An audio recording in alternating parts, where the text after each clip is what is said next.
Fantastic news, everyone. Quest for Steel will be releasing worldwide on January 15, 2021 on Vimeo On Demand.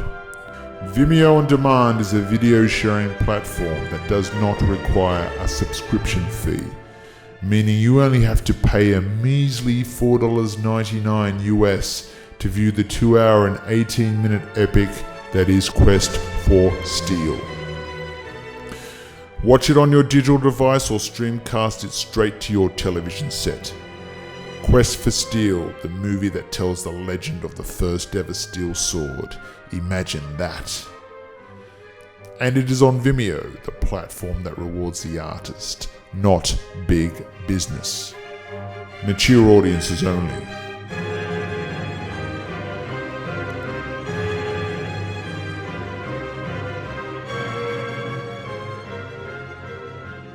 When I was a child, I had my finger on the pulse of the kind of films that would live on and be remembered.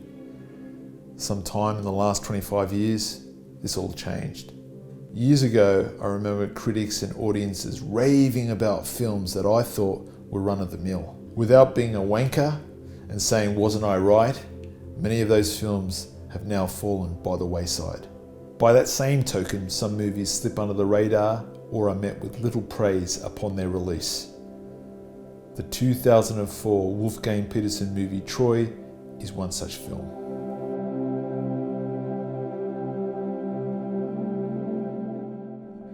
I remember when Troy came out. To be fair, it had the budget and had the marketing behind it. Brad Pitt was arguably one of the biggest stars at the time, and the accompanying cast was bankable as well. So what happened?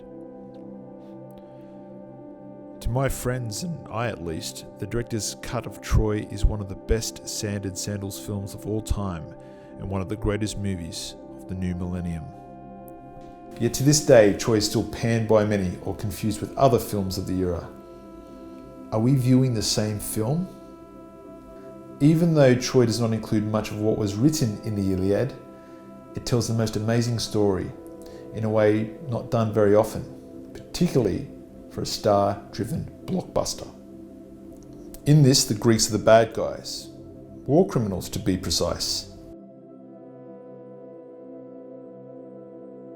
Now you may have seen the initial censored release, but the director's cut is quite surreal in it that it does not shy away from showing Brad Pitt and the Greeks violating and murdering hapless Trojans.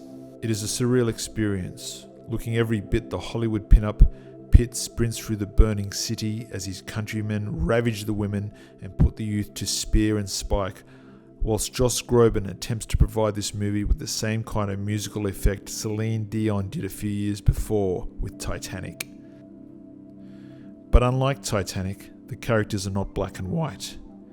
They are men that will be remembered in stone, but wrestle with what it means to be immortal. In this movie, romantic leads are either cowards, inadequate, or callous, and bring shame among their tribe for their actions. The most celebrated and romantic of all wars is given the unromantic spotlight. It is a war of continual disappointment. The Greeks are fighting with little heart, and the passion that was in the love affair which began the conflict seems to fizzle away early on. What makes this movie extraordinary is that it feels like a grand house, where every room has something amazing in it, climactic even. Every scene is a set piece, and the dialogue is memorable. Is this what you left me for? Imagine a king who fights his own battles. Won't that be a sight? And my favorite? Well, sends shivers down my spine every time I hear it. To give it the credit it deserves, let me set the scene. Achilles has mercilessly slayed Hector and then famously dragged his body behind his chariot in full view of his family. He is visited that night by a stranger, a man who looks like a beggar. This beggar is Hector's father, King Priyam, and he falls to his knees, kisses Achilles' hands. I have done what no man has ever done before. I have kissed the hands of the man who killed my son. Achilles reels back in shock and threatens to have the enemy king's head on a spike. You think death frightens me now? David Benioff, the screenwriter of this piece and one half of the showrunners for Game of Thrones, deserves enormous credit for dramatising such a scene with absolute heart.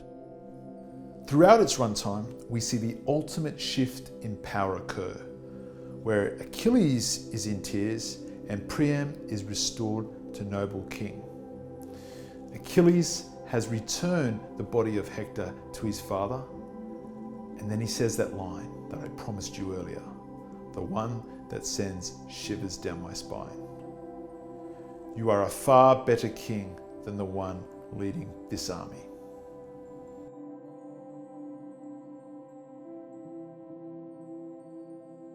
If you have not seen Troy, then I urge you to see it. If you saw it upon its release and have not revisited it since, I ask you to go and pursue the director's cut and tell me if it is not one of the most amazing movies you have ever seen. I'm Simon Robtel, and thank you for watching. Can you do me a favor and please subscribe, leave a like or a comment? See you next time.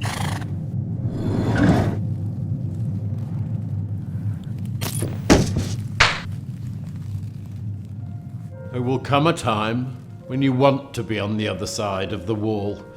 It will offer you concealment, promise you refuge. There is a calling. When it hails, it will sound like the most natural call in the world. You will feel like submitting entirely to it. Don't.